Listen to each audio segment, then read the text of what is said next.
Before we go, we're going to spend some time talking with Steve Smith, who is up for re-election on the Mosquito Control Board. Steve, thank you for being with me today. Thank you. It's very nice. I appreciate the opportunity. Okay, Steve, what made you run for the Mosquito Control Board back in 1996? I was laying in my swimming pool one Saturday reading a book and being eaten alive by mosquitoes, and I thought, gee, there's something wrong with this. So I called, as any citizen would have, and a few days later I got a call back and was told to go out to the hardware store and buy a handheld fogger, and I could fog my yard and take care of the mosquitoes. And I really did not think that was quite the right way to do it, so when I realized there was a election coming up, I was not a politician. I did sales and promotions and marketing, but I threw my hat in the ring and I thought, you know what, maybe I can get on board and find out why I was sent to the store instead of someone coming to my house and taking care of mosquitoes.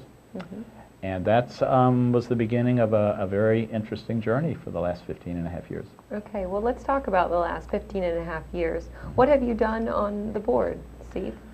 Gee, I think the most important thing we did was realizing that the mosquito control program, as it was back then, was not working. It was mainly spraying with adulticide, which is, for lack of a better term, it's pesticide. That's the nice way to call a pesticide.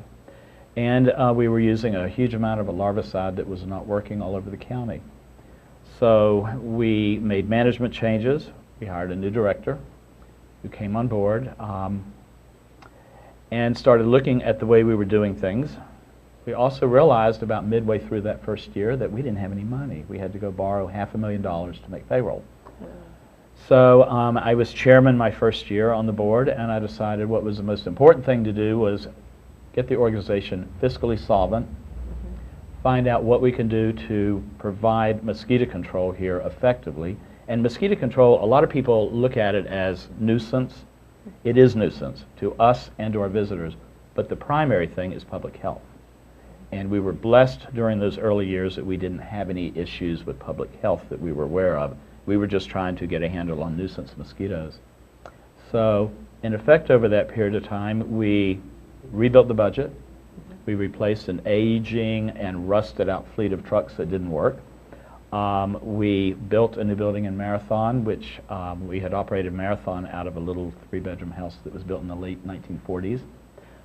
When I was elected, we had no biologists and no entomologists, so we hired an entomologist and biologist, and we began doing mosquito control scientifically.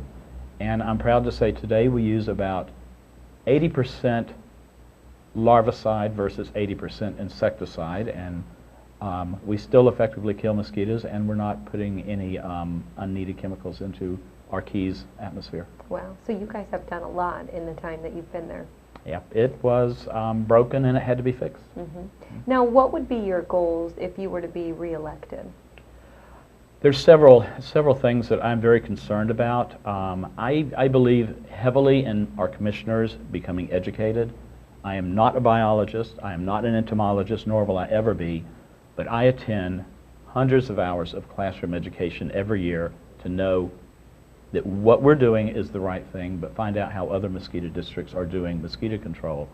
That way, when the the director comes to the board with ideas and suggestions, we should, if we represent our constituents properly, we should be able to have an understanding of what he's talking about and how that will integrate into our program.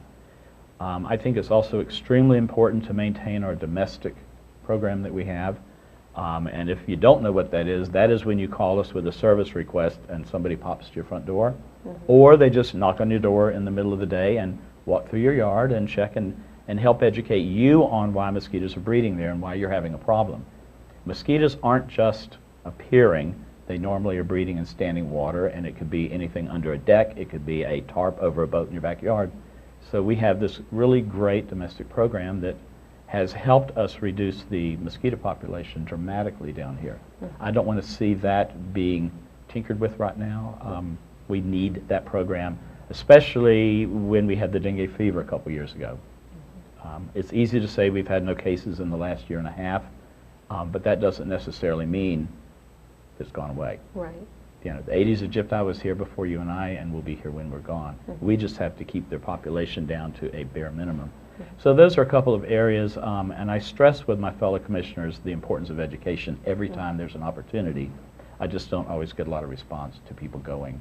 Okay, all right. Well, if people want more information on you, Steve, they can check out Facebook and find Right. you on there? Right? Okay, and I think that that should be up on the screen to let viewers know where they can go.